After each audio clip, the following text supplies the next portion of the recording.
रेखा जी अभी अभी अपने पति मुकुल जी के लिए कॉफ़ी बनाकर किचन से निकली ही थी कि सामने से लता को आता देखकर उनका पारा चढ़ गया।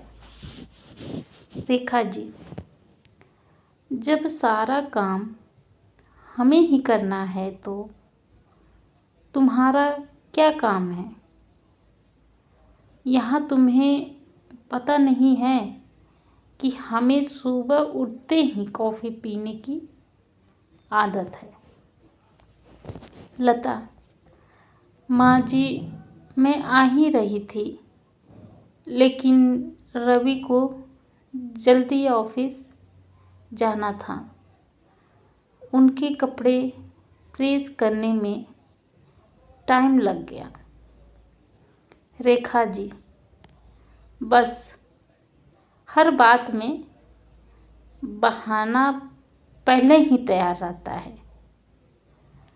लता को शादी करके आए अभी केवल 4 महीने ही हुए थे। यहाँ आकर उसे ऐसा लगने लगा था जैसे किसी जेल में आ गई है।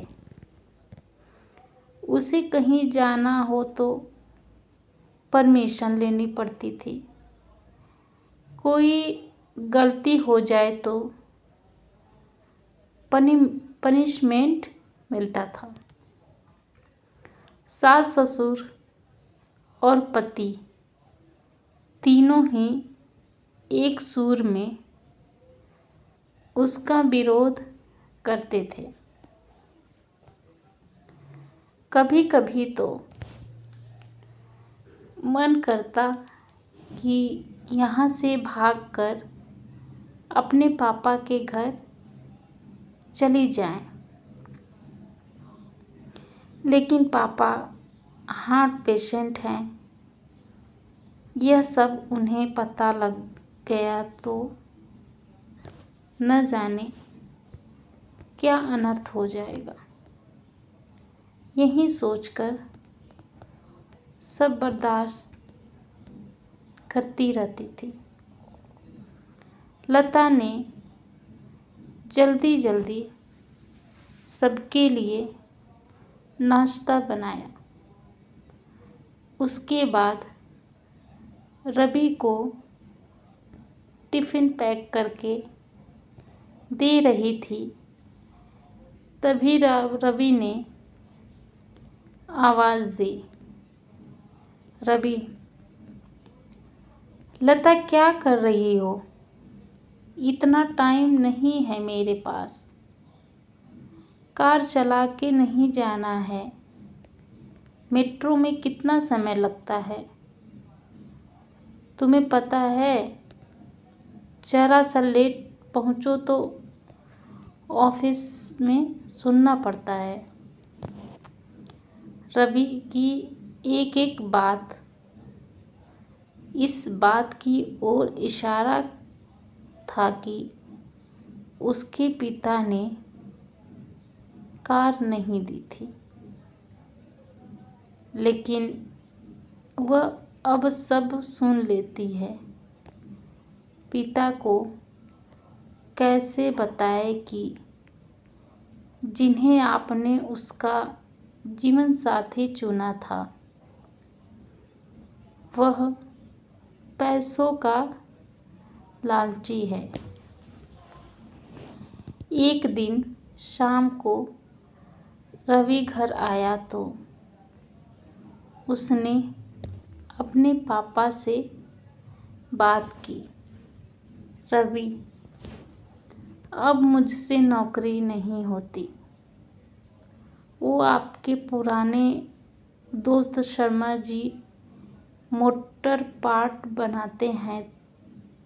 मैं चाहता हूँ कि उसकी सप्लाई शुरू करूँ। पापा, लेकिन बेटा, उसके लिए तो कम से कम 10 लाख रुपए चाहिए होंगे। वो कहाँ से आएंगे?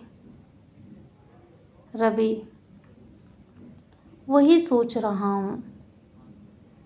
तभी लता चाय बनाकर लाती है। रवि, लता, तुम अपने पापा से कुछ पैसे उधार ला सकती हो।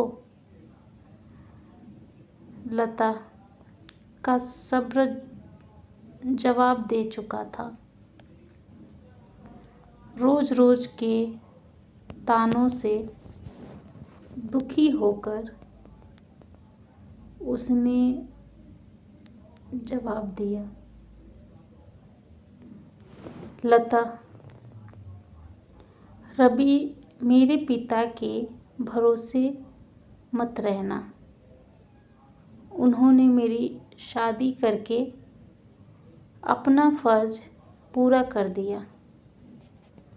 अगर आपको नौकरी करने में दिक्कत है तो मुझे जॉब करने दो। दोनों मिलकर कमाएंगे। यह सुनकर रवि का पारा चढ़ गया। रवि, क्या बकवास कर रही हो? ज़्यादा जुबान चलने लगी है। लता, रवि, मैं बहुत बर्दाश्त कर चुकी हूँ, इसलिए मैंने जॉब करने का फैसला किया है। रवि, नहीं, हमारे घर में यह सब नहीं होता। तुम्हें जॉब करनी है तो अपने घर चली जाओ। लता, मुझे पता था आप यही कहेंगे। मैंने वकील से बात कर ली है। मैं जल्द ही तलाक ले लूँगी। यह सुनकर रवि और उसके पिता के हाथ फूल गए। तभी रेखा जी वहाँ आ गई। रेखा जी, देख लिया बहू को सिर पर चढ़ाने का नतीजा। निकाल दे इसको घर से बाहर। लता, ठीक है, मैं पुलिस को फ़ोन कर देती हूँ। आप मेरा सारा सामान और दहेज वापस कर दीजिए। साथ ही हर महीने अपने पति का कमाई का आधा हिस्सा मैं कोर्ट से ले लूँगी। इस मकान में भी मेरा हिस्सा है। आधा मकान मेरे नाम कर दीजिए। रेखा जी, सुनो, ये क्या कह रही है? मुकुल जी, बेटी ऐसी बातें क्यों कर रही है? आज के बाद हम तुझसे कभी कुछ नहीं कहेंगे। तू अपने कमरे में जा। लता, नहीं पापा जी, बहुत बर्दाश्त कर चुकी मैं। अब मुझसे ये दिन भर के ताने बर्दाश्त नहीं होते। आप लोग इतने लालची होंगे ये मैंने कभी सपने में भी नहीं सोचा था। रेखा जी, इसके बाप को फ़ोन करके बुलाइए। इसके मुंह लगने से अच्छा है उनसे डायरेक्ट बात करते हैं। लता, माँ जी, मेरे पिता हार्ट पेशेंट हैं। अगर इस बात को सुनकर उन्हें कुछ हो गया तो इसके जिम्मेदार आप लोग होंगे। रवि, ये तुम्हें क्या हो गया? आज से पहले तो तुमने कभी ऐसी बात नहीं की। लता, मैं आज तक आपके और मम्मी पापा जी के हर ताने को बर्दाश्त करती रही। 20 लाख रुपए मेरे पापा ने शादी में खर्च किए, फिर भी आपको कार चाहिए। बिजनेस करने के लिए पैसा चाहिए। लता ने उसी समय अपना सामान पैक किया और घर छोड़ दिया। जाने से पहले उसने अपने सास ससुर और पति तीनों को कहा, लता, अगर मेरे पापा को आपने कुछ बताया तो मैं आपको अरेस्ट करवा दूंगी। तलाक का नोटिस आपको मिल जाएगा। चुपचाप साइन कर देना। लता वहाँ से निकलकर अपनी एक सहेली के फ्लैट में पहुँच गई। एक दिन पहले उसी ने उसे हक के साथ अपना आत्मसम्मान बचाने के लिए समझाया था।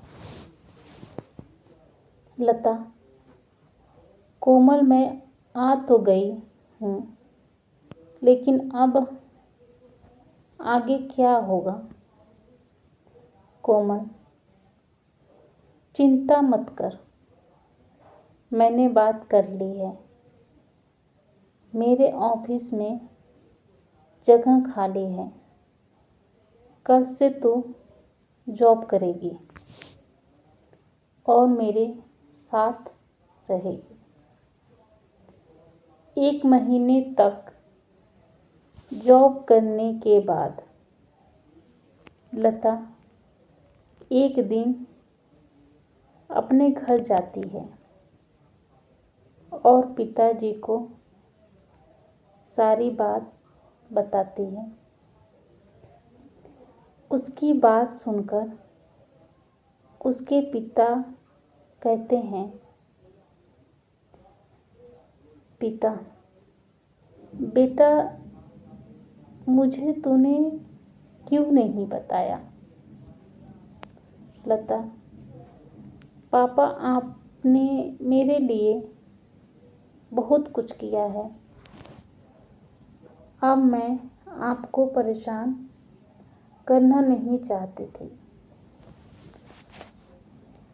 पिता, बेटी, मैं इतना कमज़ोर नहीं हूँ। तू चिंता मत कर, घर आ जा। लता, नहीं पापा, मुझे कुछ समय दीजिए, अपने पैरों पर खड़ा होने दीजिए, अपनी एक पहचान बनाने दीजिए। कुछ ही महीने केस चलने के बाद रवि और लता का तलाक हो गया। रवि को पूरा दहेज और 30 लाख रुपए देने पड़े।